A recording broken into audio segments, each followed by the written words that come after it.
de la situation à 21h30.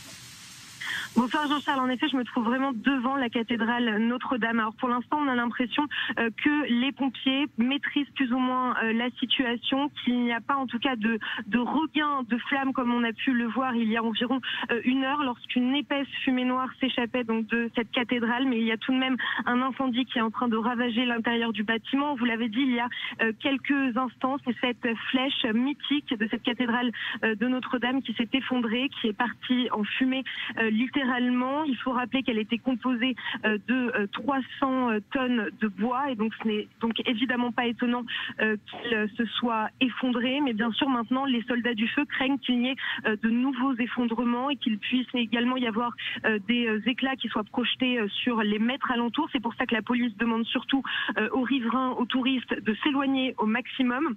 Et puis Paris est complètement bouché, ce qui rend également très compliqué pour les véhicules de pompiers de s'approcher de la cathédrale Notre-Dame de Paris. Mais ce soir, ce qu'on voit sur les visages, c'est surtout beaucoup de tristesse, beaucoup d'émotions. Les Parisiens, les touristes sont réunis, ils observent ces flammes en train de dévorer ce bâtiment iconique qui représente vraiment Paris, le cœur de l'Europe aussi, car c'est le bâtiment, le monument le plus visité d'Europe avec 13 à 14 millions de visites par an. C'est donc Paris qui est touché d'ailleurs.